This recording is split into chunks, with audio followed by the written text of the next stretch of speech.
আজকে আমরা আসছি শুকনা পার্ক, আপনাদেরকে শুকনা পার্কে ভিজিট করা। আমাদের শিলিগুড়ির থেকে একদম কাছে, জাস্ট হাফ অ্যান আওয়ারের মধ্যে চলে আসা যাবে, 40 মিনিট বড় জোর। দেখাচ্ছি ভিতরটা আপনাদেরকে। শুকনা পার্কটা এটাই বড়, খুব সুন্দর। সবাই এসে টাইম স্পেন্ড আসে, আসে বাচ্চা ছোটো থাকলে খুব বেশি আসে।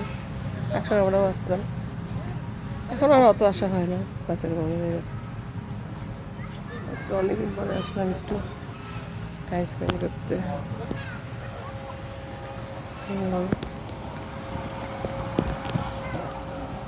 অনেক পরে আসলাম এখানে, মনে হলো যাচ্ছিলাম অন্য জায়গায়, ভাবলাম না ঢুকে পড়ি জায়গাটা। এখান থেকে আসলে রোহিণী যাওয়া যায়, আর ওটা অনেক কিছু এদিক ওদিক অনেক জায়গায় যাওয়া যায়, রাস্তার উপর দিয়ে যেতে লাগে ক্রস করে মধুবন পার্কটাকে। সেজন্য ভাবলাম, যেতে ইচ্ছা করলো না মনে হয় কারো, আর সেখানে এখানেই ঘুরতে চলে আসলাম। আপনাদের সঙ্গে আজকে জায়গাটা শেয়ার করছি।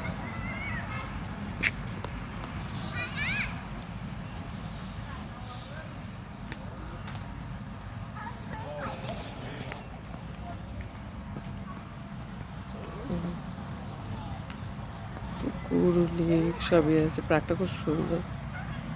পার্কটা অনেক দিন আগে বানানো হয়েছে, প্রচুর পুরনো।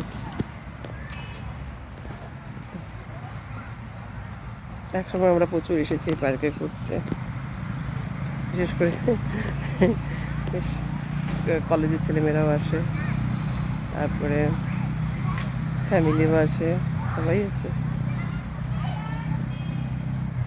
বাচ্চাদের জন্য খুব সুন্দর, ছোটো ছোটো বাচ্চাদের জন্য। ফুলটা ওখানে যাবো, ভালো লাগবে।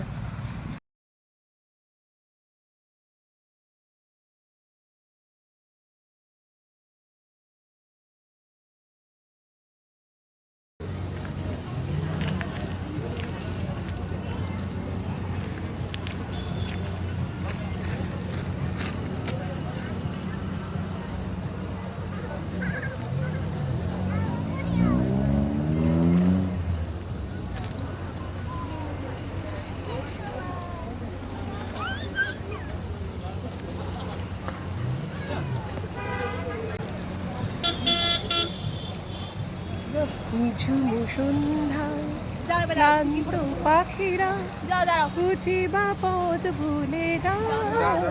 নিঝুম সন্ধ্যায় দূর পাহাড়ে উদাস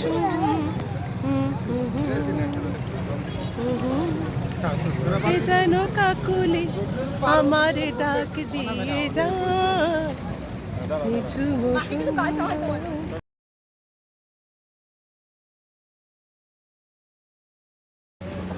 আজকে যে জায়গাটা এসেছি ঘুরতে ঘুরতে, এই জায়গাটা এসে পড়লাম। এই জায়গাটা আরও খুব সুন্দর লাগলো, দেখাচ্ছি।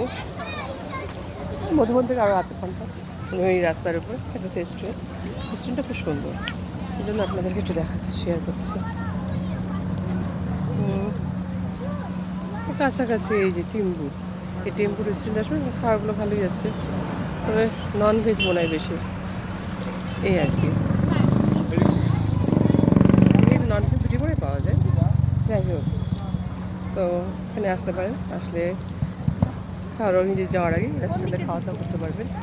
রেস্টুরেন্টটা খুব সুন্দর, রেস্টুরেন্টে আপনাদের দেখাচ্ছি।